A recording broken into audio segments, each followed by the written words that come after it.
Well, hello, fellow West Tech 76ers. I'm Joe Reiff and with Alan Miller, and we're going to introduce each other and then have a conversation. So, after graduation, Alan Miller flew off to Honolulu because he had a fellowship at the East West Center there, and he earned an MA in political science at the University of Hawaii.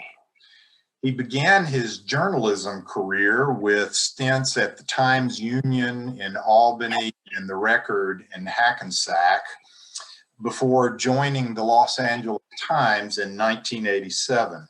He spent 21 years with that paper, most of them in Washington, D.C., as a member of its high-profile investigative team. And he won numerous national journalism honors, including the Pulitzer Prize for National Reporting in 2003.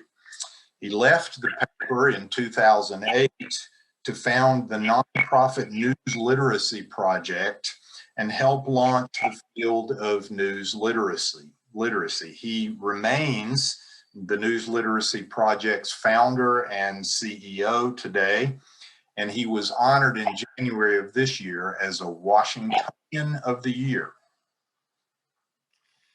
Thank you, Joe. I must say that our longtime friendship is one of the great benefits of my time at Wesleyan. Yes. So I'm going to introduce Joe Reiff here, who came to Wesleyan from Jackson, Mississippi. As Joe mentioned, he didn't graduate with us. In the middle of junior year, he spent a semester at Millsaps College in his hometown and decided to finish his degree there. He went on to seminary at Emory University, and spent 5 years as United Methodist pastor in Mississippi. Then he returned to Emory to earn a PhD in religion, followed by 30 years teaching at Emory and Henry College in Virginia. He retired just last year. Joe's book, Born of Conviction, White Methodists in Mississippi's Closed Society, was published by Oxford University Press in 2016 and won the Mississippi Institute of Arts and Letters Nonfiction Award in 2016. Joe, let's just talk a few minutes about our shared experience at Wesleyan. It's really hard to believe it's nearly 50 years ago that we first met as freshmen on Foss Hill. And then, of course, we lived together our sophomore year and first half of our junior year at the Beta House. Right. Things that I recall is we had shared some really memorable classes, English classes, with Joan Hedrick and Richard Wilbur. Right. And also want to mention that when I got the class of 76 Facebook in the mail in the summer of 72, way down in the deep South, I ran across this picture of this guy who was from Ridgewood, New Jersey. And I had a classmate in high school who had lived in Ridgewood, New Jersey for a couple of years. And so I asked him, hey, do you know this guy named Alan Miller? And Ward Emling, whose name, said, yeah, he's a great guy. So you should get to know him. So come to find out when we arrived that Alan Miller lived on the floor below me in Nicholson 6. So that was pretty cool. That's how it began. Yes. A beautiful friendship. So, Joe, let me ask you, in terms of your Wesleyan experience, what aspects of it, looking back, do you think led you toward the ministry and teaching? And who sort of were your biggest influences there? Well, I grew up in the church in Mississippi, and by the time I got to Wesleyan, I was pretty alienated from the church. In fact, I didn't really consider myself a Christian anymore, agnostic or whatever. And among many reasons for that, just one, when I was 9 in 1963, I witnessed an integrated group of folks who were part of the Jackson, Mississippi Civil Rights Movement get arrested for trying to come to worship at my church, my family's church, on the front steps of the church. So that was pretty disillusioning. And by the time I got to college, I came to Wesleyan to, as I've always said, get the hell out of the South.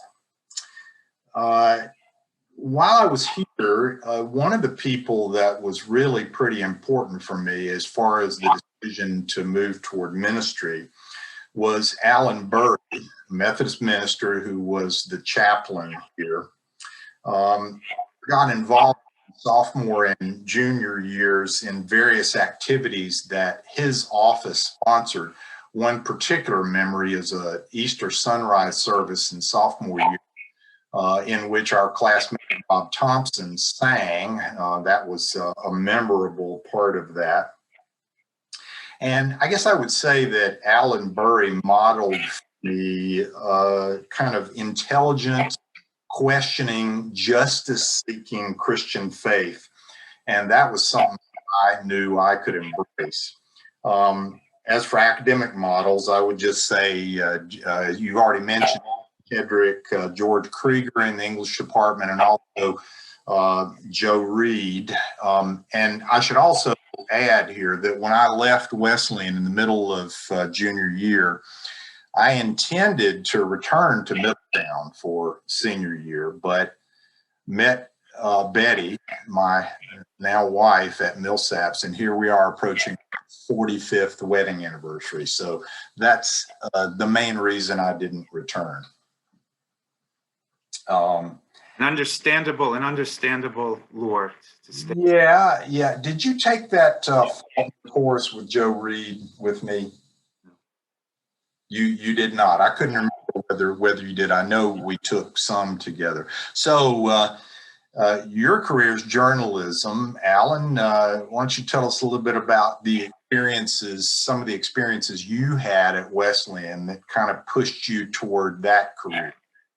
Well, there were three things, really. I already was interested in journalism when I got to Wesleyan. I'd started at junior high school newspaper and edited a high school newspaper. But I do recall junior year, there was a Saturday career day when Ted Fisk, who was then the education editor at the New York Times, and a colleague of his from the paper came to speak. And I was so inspired by listening to them that the next week I went up and lined up an internship with the Middletown Press, covering education board, planning board, zoning board meetings. I do recall, actually, at least on one occasion, Joe, you're doing an initial edit for me at the Daily before I turned in my piece to the paper. Yeah, what I remember, it was your very first thing, I think. I don't know, but well, yes. So Portland Town Meeting or something like that. Very good. I think you're absolutely right. So that was the first thing. The first two things actually were the career day and the internship, and then my senior year, I spent really the whole year investigating the historically turbulent relationships between Black and white students at Wesleyan, and worked very closely with Jane Eisner, who was the editor of the Argus. Bob Thompson and Lacey Johnson were important partners in that effort. And ultimately, we produced a 3-part series that prompted a lot of discussion and reflection on campus. So I was going to ask you, Joe, as well here, in terms of moving forward in your career, to talk a little bit about your experience in the ministry and then your long career teaching at Emory and Henry. Okay. Well, the first thing to say is that my wife is also an ordained minister. We went to seminary together. And in 1980, we were the first clergy couple in the Methodist Church in the southern half of Mississippi. And so that had several challenges, especially for Betty. We spent, I think it was 2 years in a really small town. That was quite an experience. And then 3 years in an area of Jackson that was undergoing racial transition from white to Black.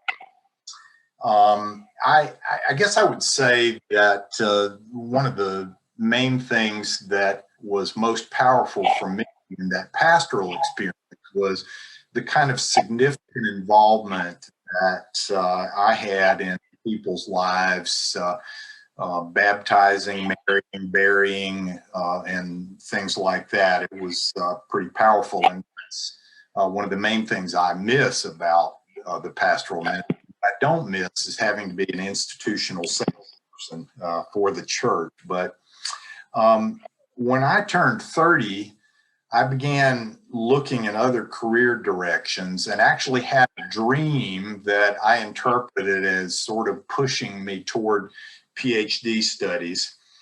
And so we moved back to Atlanta in 1985. But I would say that I wouldn't trade anything for those 5 years pastor, because that really helped me grow up, among other things. We returned to Atlanta and Emory, and I did a PhD in religion, actually in theology and psychology. And about a year after we first got back in 1986, Betty and I made the trip to New York City, and I co-officiated with a rabbi at your wedding to Catherine, and it was quite an honor. And I happen to have a shot of it right here. there I am, looking on with a befuddled look on my face, but it's a wonderful picture. That was quite an honor. In 1990, I interviewed for a couple of seminary teaching jobs, but eventually landed at Emory and Henry, which is named for the same person as Emory University, but different school. And 30 years went pretty quickly, actually, and gave me an opportunity to make quite a difference in the lives of hundreds of students, including Emory and Henry has a good many first-generation college students, so that was cool. My dad was a religion professor at Millsaps College for 31 years, and what he did was to invest himself in students and in a small liberal arts school. And so I got the opportunity to do that as well. So you could say from 1960 to 2020, 60 years, there was a Reiff in a small liberal arts Methodist college in the South teaching religion. Proud of the students. About 90 of them went to seminary over the years, and there are some that are college and seminary professors now. So that's enough to say about that. Why don't you tell us a bit about your nearly 3-decade career as a journalist? So we get 30 and 30 here. I'm going to start with the high. We're going to lead with the biggest piece of news, and that is that you did win a Pulitzer Prize. And as I mentioned to you the other day, I've always found it interesting since 95 that and I had the same advisor, John Hedrick, and took at least one class together with her. And she is also a Pulitzer Prize winner in, I think, 95 for her biography of Harriet Beecher Stowe. So, wow, two future Pulitzers in the same room there. That was pretty cool. So, and you also have that Pulitzer Prize winning modifier to your name for all time. So tell us a little bit about that first. Thank you. Well, first of all, I want to go back a moment because Catherine and I are coming up on 35 years of marriage, and we are eternally grateful for the role you played co-officiating in our wedding. And it's an experience I imagine there aren't a lot of classmates have shared. Probably not. Thank you. Well, as you mentioned, I was a reporter actually at 3 different publications for 29 years. And before getting to the LA Times, where I did the work, which I'll talk about in a moment, I had started my career in Albany, working at the Times Union. I had a great experience of being working for Harry Rosenfeld, who had been Bob Woodward and Carl Bernstein's boss during Watergate at the Washington Post. So it was great to start a career working for a living legend, and we've remained very close friends. And I had a chance to do some exciting investigative work there with the Albany Democratic political machine, and then on the state level, looking at the governor. As I remember, the governor didn't like you much. It was the series. I started with Mayor Estes Corning, who'd been mayor 40 years, in the machine there, and then moved on to Hugh Carey, who was governor, and also did work on the New York State prisons a decade after the Attic Uprising, work on dangerous and impaired physicians and how the state failed to adequately monitor and treat them. And then I moved on to the Record in New Jersey, where, among other things, I was the state political reporter. I covered Tom Kane's re-election campaign in 1985. before going to the LA Times, initially for a couple of years in LA and then to the Washington Bureau in 1989, where I spent most of my career as part of the investigative team in what was really a powerhouse bureau at that time. And I did, investigations that led to congressional and inspector general and investigative investigations and hearings, and in some cases criminal convictions, and led to reforms involving the Clinton administration and the Bush administration and U-Haul and its equipment. But the series you asked about is the thing that I'm proudest of. It was a long-term, deep narrative investigation I did with my colleague Kevin Sack, looking at the Marine Corps aviation program, particularly focused on the Harrier jump jet, which was the deadliest plane in the U.S. military non-combat accidents for many decades. It killed 45 of their elite pilots, many of them having been test pilots and some of them future generals. It was the first aircraft that the Marines got of their own. It was a case of if anything could go wrong, it did go wrong. It was a very difficult plane to fly. It was terribly difficult to maintain. It was a huge Rolls-Royce engine that gave it its vertical thrust that overwhelmed the young Marine mechanics. Pilots didn't get enough flight hours. In addition, it was never used for what it was intended for.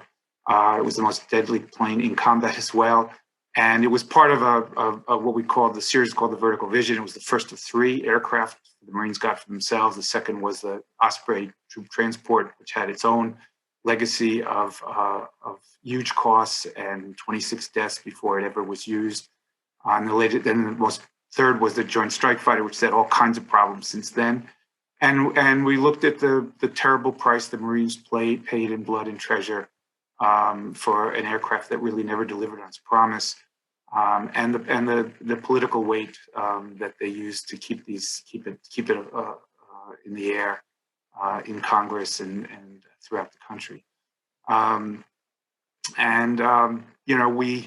It did lead to some reform. There was a congressional hearing. There were some changes in terms of pilot flight hours. And one of the most gratifying moments of my career was just before the first Iraq War, when a colleague met a Harrier pilot in Kuwait who said to him, "Tell Alan Miller he got it right. Lives will be saved because of his work." So let me ask about what I think probably you would regard as your great career accomplishment, a very impressive one as well, which is your book. And of course, it was a culmination of, as you've been talking about, your interest in race relations in the South throughout your life and throughout your career. And you explored a particularly fascinating chapter in the history of the Methodist Church and race relations in Born of Conviction. Talk about your experience in what drew you to the book, and then your experience in researching and writing it. Well, the book is, in most general sense, I guess you'd say, is about the response of the white Methodist Church to the civil rights movement in Mississippi. And, I lived that as a child. I was not aware of this incident when I was a kid, but learned about it later.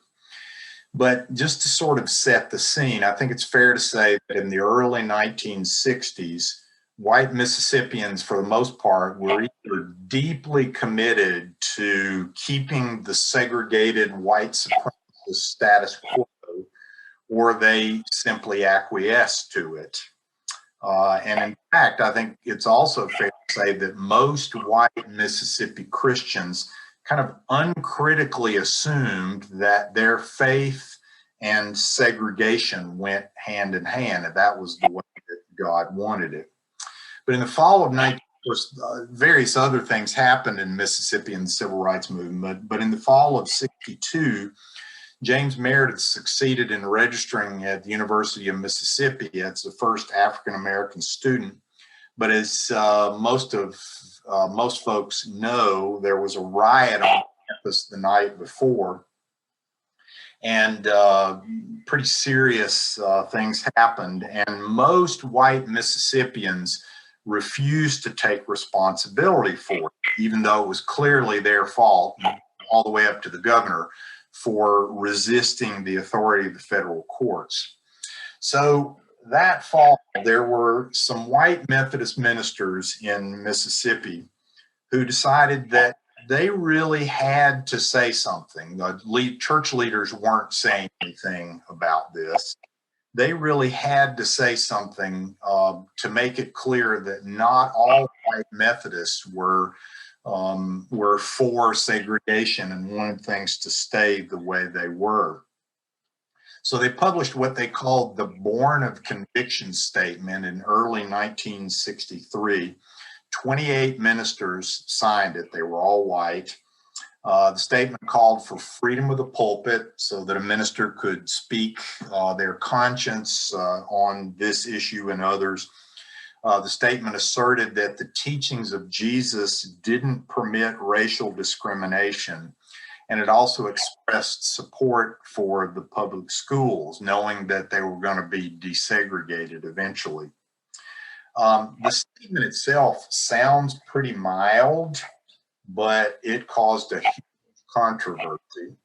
3 of the ministers who signed it were kicked out of their congregations immediately in January of '63. And the other 25 experienced kind of a range of responses, from threats and ostracism, some private and a little bit of public support. And in fact, in a few churches, there was actually some real conversation about the race issue. But sadly, by mid-1964, 18 of the 28 signers had left, and 2 more left eventually, while 8 of them did stay as pastors. And one of the ways that I've characterized the statement is that it did do some good because it caused what I call a crack in the wall of unanimity among white folks in support of segregation in Mississippi. And also, those ministers spoke for a minority of white Mississippi Christians who knew that the system that they participated in was evil, but they also felt powerless to say anything against it. As you said, this has been a lifelong interest of mine, the church's struggles with racism. And I decided that this was a story that needed to be told and that I could tell it.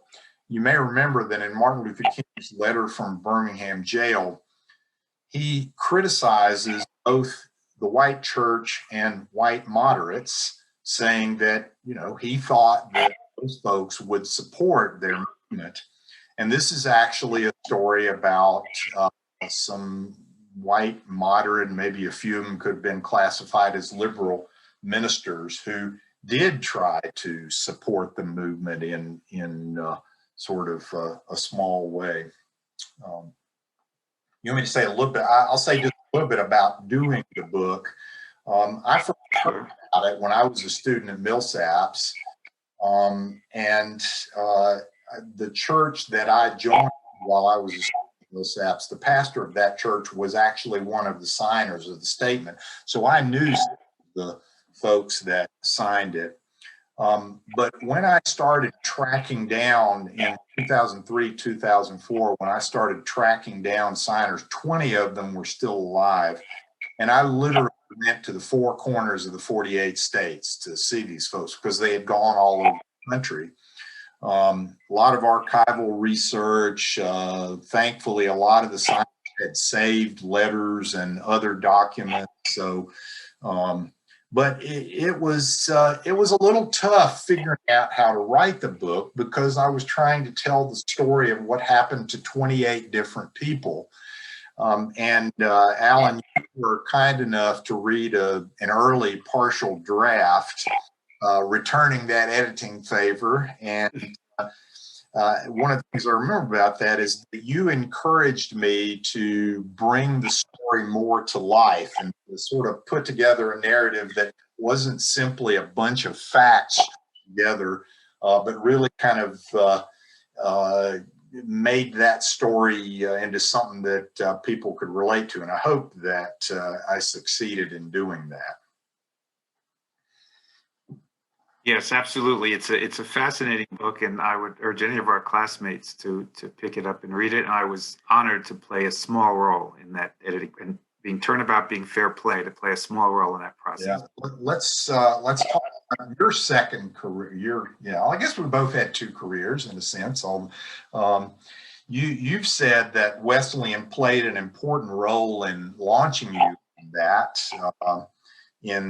As one of the national pioneers in the field of news literacy. So tell us about that happened tell us about what happened and how that led to the founding of the News Literacy Project. Yes, this is a way in which I'm deeply indebted to Wesleyan on a second front, many years after graduation. So in 2006, I was invited to speak to 175 sixth graders at my daughter's middle school about what I did as a journalist and why it mattered. And I was already concerned at that time about two things. One, how Julia was accessing and evaluating the tsunami of sources of information of such varying credibility, accountability, and transparency. And the other was the wrenching transformation happening in the news business with the news industry with the collapse of the business model, and whether there would continue to be an appreciation and demand for quality journalism. So that day, Julia brought home 175 handwritten thank you notes, and I could see what had resonated, where I connected. And I began to think, if a lot of journalists brought their expertise to bear in America's classrooms, it could be meaningful. 2 weeks after that, but scheduled months earlier, I went back to Wesleyan for our 30th year reunion, and I was asked to be on a panel on the future of journalism, with Ethan Bronner, our housemate from Beta, who was then at the New York Times. And the moderator was Alberto Ibargüen, class of 66, president of the Knight Foundation, biggest funder of journalism education programs in the country.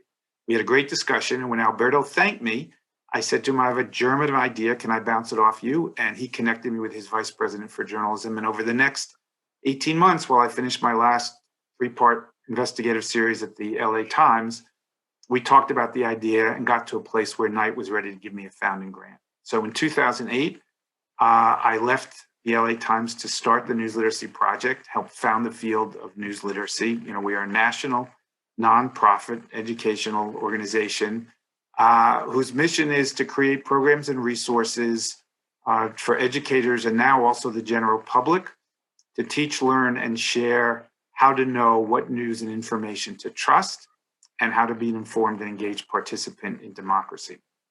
And we also try to provide appreciation for the role of free press and First Amendment. So we launched in 2008. This was the much less fraught information ecosystem at the time, but we started with high-touch classroom programs in diverse schools in New York City and Washington region and Chicago, and did this for a number of years as a laboratory and showcase, and then got to a point where we built a virtual classroom as our primary path to national scale in 2016. And 2016 was a watershed year as well because the country learned what had gone on the social media platforms, learned about the Russian disinformation campaign. And fortunately, we had proof of a concept. It felt a little bit like we went from being a voice in the wilderness to an answer to a prayer. And things have really accelerated since then in terms of our growth and in terms of our development of not only Checkology, but many other resources. So we're now the leading provider of news literacy education in the country. Checkology, we've had over 33,000 educators who have registered to use it in every state in the US and 118 countries around the world. We've reached over 230,000 students. We now have weekly newsletters that debunk the latest conspiracy theories and viral rumors and hoaxes. Yes, I read those. Great. We have a podcast. We have an app called Informable, a game to build news literacy skills. And I'm now writing a column every other week upon reflection. And as I mentioned, in the last year, we've also been producing resources for the general public as well, because misinformation is a challenge for all generations and really an existential threat, not only to the country's civic life now, but also to, as we've seen in the pandemic, to its public health. And I think this has, really been underscored in the past year, not only by the pandemic, but by the election and the post-election and the insurrection on January 6th, that this is really one of the great challenges of our time. And we're sort of racing against a toxic tide make sure facts still have a fighting chance here. We have a future that's founded on them. I might add, I might just close on a note that Wesleyan has continued to play a role with NLP in other respects. So Paul Mason, who's class of 77, was on our founding board. Rob King, class of 84, was also on our board at one point. And 10 years after the memorable 2006 panel, at our 40th reunion, I was invited to a panel on news literacy, and Alberto was the moderator of that. Ethan came back for that. Rob King was with us too. And I'm proud to say Knight is once again our largest funder at this point. Cool. Well, yeah, much needed. So do you envision, I'm guessing you're not looking to retire quite yet. No, I feel like there's a lot of work to be done. I'm fully engaged. We've got a big aspiration. I mean, we want to see news literacy embedded in the American educational experience as an essential life skill. Yes. See a much more news literate nation as well. So, we're building a network of, we've got 36,000 educators who have been touched by our resources. We're turning them into a community of practice and advocates for systemic change that we call Newslit Nation.